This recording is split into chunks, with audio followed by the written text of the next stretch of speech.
Alright, so today we're installing a solid axle into a 2003 Cobra. IRS is out. So you can install a 94 to 98, but it's going to be about 3 inches shorter, I do believe. So your wheels will sit a little different with the offset. This is a 01 GT rear end, so it's about the same as where the IRS sat. So you see we have J&M solids. We have QA1 coilovers that are going to go in, so they come with these brackets that sit where the stock shock absorber would have bolted to. You take off the old one, factory one. It has strange engineering, alloy axles with 3-inch wheel studs, half 20, and then the C-clip eliminator. Make sure that your caliper brackets are facing rearward. A Cobra flange on the pinion. Have Ford Racing 373 gears and a Eaton True Track. And then the suspension is gonna be Team Z. So you're gonna put your lower control arm right here where the IRS used to bolt into, right here. This is all Team Z. Upper is gonna go right up in here. I bought a bolt kit from LMR, and so LMR sent this bolt kit that has all the bolts. These ones are questionable in length though. And then these ones, the uppers come with, if you get the J&M sphericals, the solid ones, they come with these bolts and all the other hardware like this that you need for installing it. The coilovers, you'll put this up and in, and you'll see these tapered sides go towards the center of the vehicle. And then you put it up on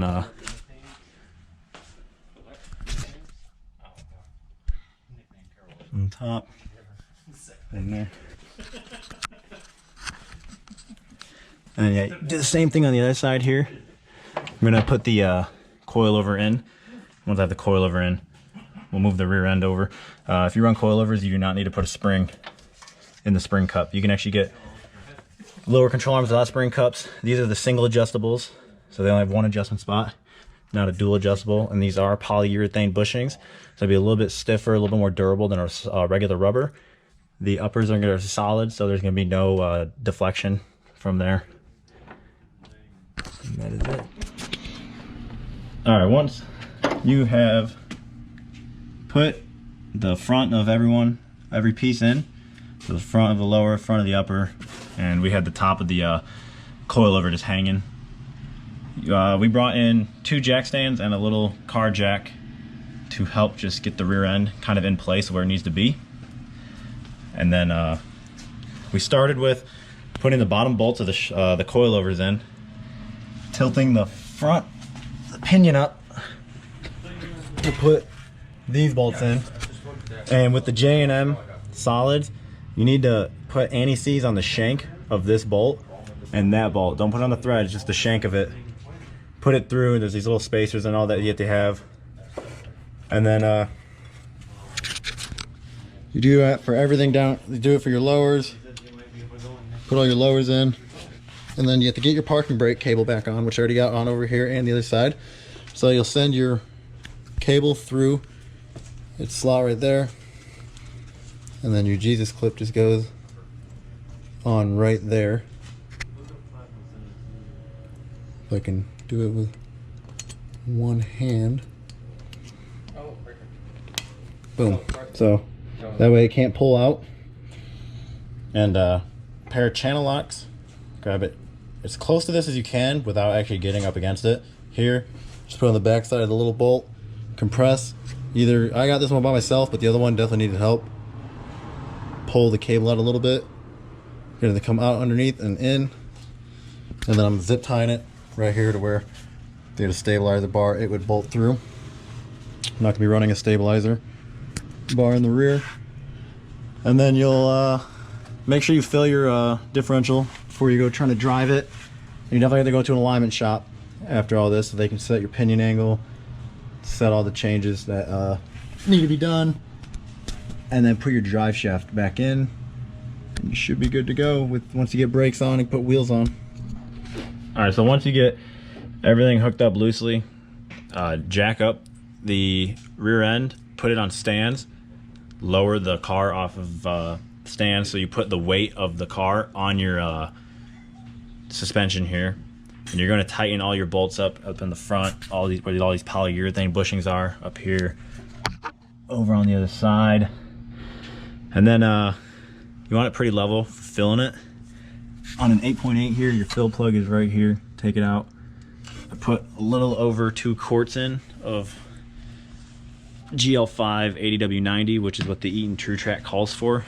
You don't want to throw any sort of friction modifier that your factory posi would use. It's the Eaton TrueTrack does not call for that, and then there's no break-in period on the Eaton TrueTrack. They say you can just get right out there on it.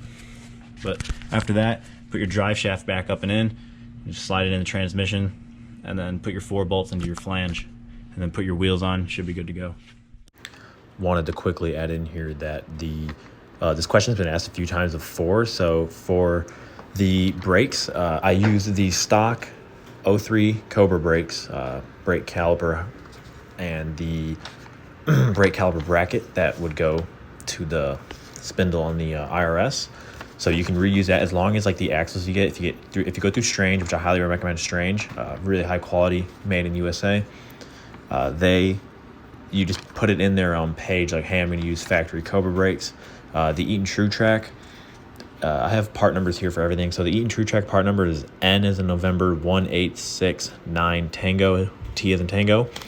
That runs you about $560. The Strange alloy axle package is part number P as in Papa 3109 F as in Foxtrot 94. That ran me about $579. I know they've been having sales lately.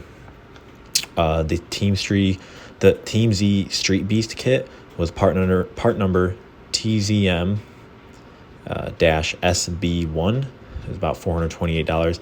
I was fortunate enough to pick up the rear end for $75 from someone local. The QA1 single adjustable rear coilovers are about $579. That's going to be more personal preference on you if you want dual adjustable or not. They're going to be about $800, I think, from LMR, and that's where I got mine. I picked up the J&M Circles from LMR, and you did not need to put a spacer in between the drive shaft to the flange. The stock drive shaft is long enough to fit in the transmission and go to the solid rear axle. And I picked up the flange off of Rock Auto, brand new, $22 off of Rock Auto for a brand new flange.